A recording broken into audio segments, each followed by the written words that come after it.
हैदराबाद के पुराने शहर में एक इंटरमीडिएट के तालिब इल्म के बेरहमाना कत्ल की वारदात आई पेश। तफसीलात के मुताबिक हैदराबाद के पुराने शहर में एक 17 साल इंटरमीडिएट फर्स्ट ईयर के तालिब इल्म मोहम्मद फैज़ उर्फ अजान को नामालूम अफराद ने बेरहमी से चाकू मारकर कत्ल कर दिया। यह वाक़या हैदराबाद के पुराने शहर में काला पत्थर पुलिस स्टेशन हदूद के तहत बिरयानी शाह टेकरी दरगाह के करीब पेश आया। इब्तिदाई इत्तलात के मुताबिक नौजवान पर दरगाह के करीब नामालूम हमलावरों ने तेजधार हथियारों से हमला किया। हमले में उसे मुतादिद चाकू के जख्म आए और वो जख्मों से जाबर ना हो सका। इतला मिलते ही काला पत्थर पुलिस फौरी तौर पर मौके पर पहुंच गई। पुलिस ने नाश को पोस्टमार्टम के लिए मुंतकिल कर दिया और मुकदमा दर्ज कर लिया। पुलिस ने कत्ल की वजूहात का पता लगाने, मुलजिमीन की शनाख्त और उन्हें गिरफ्तार करने के लिए तहकीकात शुरू कर दी। पुलिस मुख्तलिफ जावियों से तहकीकात कर रही है और इस सिलसिले में एक मुकदमा भी दर्ज कर लिया गया।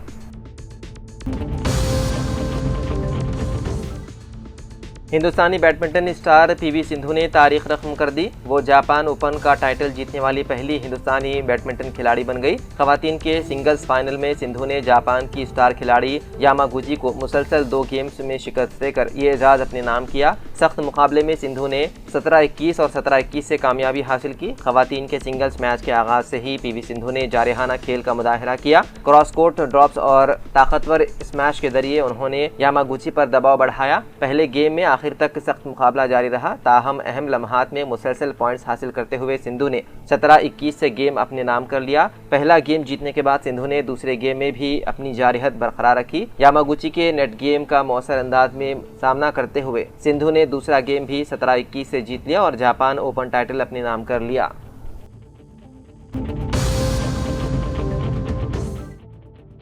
तेलंगाना के वरंगल जिले के वर्धन्नापेट असेंबली हलके में कांग्रेस के साबिक डिवीजन सदर महेश पर जानलेवा हमले के बाद कशीदगी पैदा हो गई। इनोमा मोला NTR नगर से ताल्लुक रखने वाले कांग्रेस के 14वें डिवीजन के साबिक सदर महेश पर हफ्ते की रात नामालूम अफराद ने वहशियाना हमला कर दिया। NTR नगर का रहने वाला जानू मधव ने फोन करके महेश को कोटी लिंगला मंदिर के करीब एक सुनसान मकाम पर आने को कहा। उसकी बात पर भरोसा करते हुए महेश वहां पहुंचे, जहां पात्री कुमार पहले से घात लगाए बैठा था। बताया गया है कि शराब के नशे में मौजूद मुलजिमीन ने महेश से पूछा कि तुमने रुकन असेंबली से हमारे बारे में क्या कहा। महेश जवाब दे पाते इससे पहले ही मुलजिमीन ने उनका फोन छीन लिया और उनके जिस्म पर पेट्रोल छिड़क कर आग लगा दी। मुतासरा महेश ने बताया कि वो अपनी आंखों के सामने आग के शोलों में घिर गए। किसी तरह जान बचाकर गांव पहुंचने पर मुकामी लोगों ने उन्हें फौरी तौर पर MGM अस्पताल मुंतकिल किया। महेश का तकरीबन 50% जिस्म झुलस गया और वो फिलहाल वेंटिलेटर पर जेर इलाज है। वाक़ई के अहम मुलजिम पात्री कुमार के खिलाफ पहले ही कत्ल का मुकदमा दर्ज है। इस केस में अदालत ने उसे उम्र कैद की सजा सुनाई थी।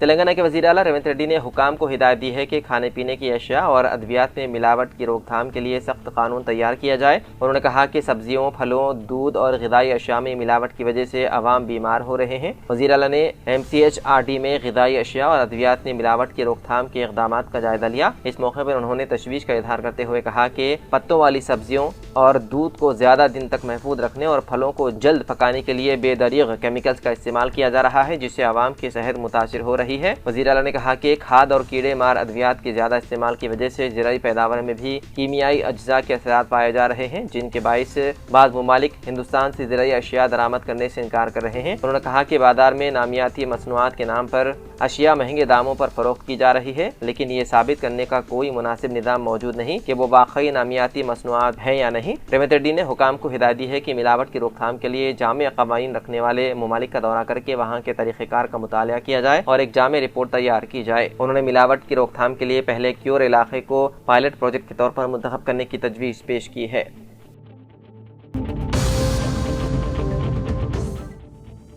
रियासत में गरीब आवाम के लिए राशन की तकसीम के निज़ाम को मज़ीद शफाफ और हाईटेक बनाने के लिए एक इनकलाबी कदम उठाया जा रहा है। रियासत भर में कागज़ के रिवायती राशन कार्ड की जगह अब क्रेडिट कार्ड और डेबिट कार्ड साइज़ के जदीद स्मार्ट राशन कार्ड तकसीम करने की तैयारियां मुकम्मल कर ली गई है। रियासत के 1.05 करोड़ से ज़्यादा खानदानों के लिए कार्ड छपवा कर मुतालिका अदला को रवाना कर दिए गए हैं और अब सिर्फ वज़ीर आला रेवंत रेड्डी की जानिब से तकसीम की हतमी तारीख के ऐलान का इंतजार है। रियासत की तश्कील के बाद ये पहला मौका है कि राशन कार्ड को स्मार्ट कार्ड की शक्ल दी जा रही है। यह नया कार्ड बिल्कुल बैंक के ATM या क्रेडिट कार्ड जैसा होगा, जिस पर कार्ड होल्डर का नाम, पता और तस्वीर मौजूद होगी। इसके साथ ही कार्ड पर वज़ीर आला रेवंत रेड्डी और रियासती वज़ीर सप्लाईज N उत्तम कुमार रेड्डी की तस्वीर भी प्रिंट की गई है। कार्ड पर एक मखसूस QR कोड दिया गया है। इस कोड को स्कैन करते ही खानदान के तमाम मुस्तफीद अरकान की तफसीलात और अब तक उठाए गए राशन का पूरा रिकॉर्ड स्क्रीन पर जाहिर हो जाएगा। राशन कार्ड पर QR कोड स्कैन करके या सिर्फ कार्ड नंबर दर्ज करके खानदान का कोई भी फर्द बायोमेट्रिक देकर राशन हासिल कर सकेगा। राशन कार्ड होल्डर्स को अपने मोबाइल पर टी राशन ऐप डाउनलोड करना होगा। इस ऐप में OTP के जरिए अपने नए राशन कार्ड को लिंक करना होगा और सिक्योरिटी के लिए एक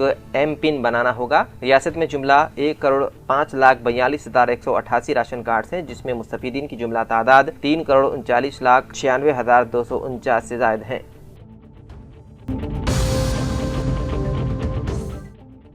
हिंदुस्तान के खलाई शोबे में एक नया और सुनहरा बाब उस वक्त रकम हो गया जब मुल्क का पहला खानगी आर्टिपल रॉकेट विक्रम-1 कामयाबी के साथ खला की तरफ रवाना हो गया। हैदराबाद से ताल्लुक रखने वाली खानगी aerospace company Skyroot aerospace के इस तारीखी कारनामे पर दुनिया की नजरें टिकी हुई थी। इस शानदार कामयाबी पर वज़ीर आला रेवंत रेड्डी ने खुशी और फख्र का इजहार करते हुए पूरी टीम को मुबारकबाद पेश की। रॉकेट की कामयाब तरीन परवाज की फौरी बाद वज़ीर आला ने सोशल मीडिया पर एक खुसूसी पैगाम जारी किया। रेवंत रेड्डी ने कहा कि श्रीहरिकोटे के खलाई मरकज से विक्रम-1 के कामयाब टेक ऑफ ने साबित कर दिया है कि हैदराबाद की इख्तिराई और तकनीकी ताकत अब आलमी सतह पर अपना लोहा मनवा चुकी है। उन्होंने खानगी खलाई शोबे में हिंदुस्तान की बढ़ती हुई ताकत की सताइश की। वज़ीर आला ने फख्र से ऐलान किया कि तेलंगाना अब हिंदुस्तान के खलाई ख्वाबों का मरकज बन चुका है।